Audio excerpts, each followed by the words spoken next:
Добрый день, уважаемый жюри. Меня зовут Бурсов Эрчим, ученик 7 Б класса Мирнской юношеской гимназии имени Василия Васильевича Алексеева. Выбрал тему «Исследование влияния семян расторопшей пятнистой на здоровье человека». Актуальность моей работы. В Якутии о лекарственных свойствах расторопшей изучено мало. Во время пандемии коронавируса семена расторопшей пятнистой могут использовать для укрепления иммунитета. Цель работы – самостоятельное выращивание, наблюдение и изучение полезных свойств расторопшей.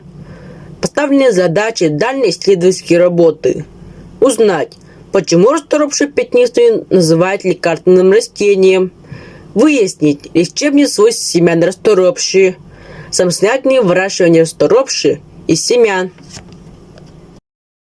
Предметом исследования являются семена расторопшей, методы исследования, работа с разными источниками информации, фотографирование, наблюдение за периодами роста расторопшей, ведение дневника, наблюдение за состоянием родителей. Гипотеза. Расторопшая богата особыми веществами, которые помогают для лечения от многих болезней. Вот расторопшие пятнистые, как объект моего исследования. Однолетнее травянистое растение. Куст высокий, стебель колючий, голый, прямой. Цветки розовые, фиолетовые. Плод семянки яйцевидной формы. Имеет светло-коричневый черный цвет.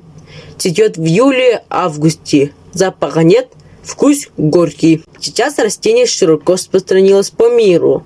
Растет вдоль дорог, заброшенных полях, свалках, как сорняк. А в Якутии выращивают только семенами. Богата витаминами, микроэлементами, кислотами. Самое главное, она содержит полезное для клеток печени вещество силимарин, которое восстанавливает поврежденные клетки печени. Применяется при многих заболеваниях, селезенке, ожирении, отравлениях, аллергиях.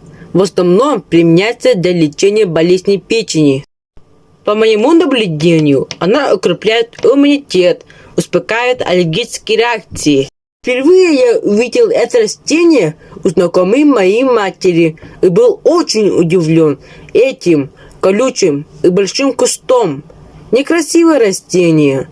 Оно выращивается только для лечебных целей.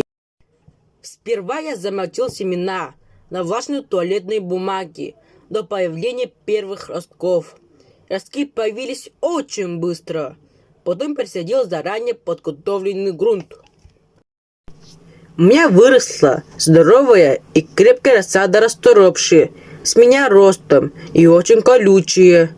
Из одного холка я получил 800 грамм сухих семян. Я в течение 4 лет исследую, наблюдаю, веду дневник, изучая полезные свойства расторопшей. Для профилактики ОРЗ-ОРВИ COVID-19 мы всей семьей решили принимать семена расторопшей. 1 раз в день натощак в течение месяца, считая благоприятными месяцами для укрепления иммунитета, являются апрель и октябрь. Считаю, что вакцинация взрослого населения является одним из самых важных защитных свойств организма человека. Призываю тех взрослых, кто не вакцинировался, кто не хочет заболеть, кто заботится о своем здоровье, вакцинироваться против COVID-19. В ходе моей исследовательской работы я сделал следующие выводы. Убедился в целебных и полезных свойствах семян расторопшей. Узнал о содержании стольких витаминов и питательных веществ. Расторопшая очень полезна для здоровья всей семьи. Хотелось бы в дальнейшем заняться изучением фармакологических свойств этого растения. В перспективе хочу стать врачом. Спасибо за внимание, будьте здоровы!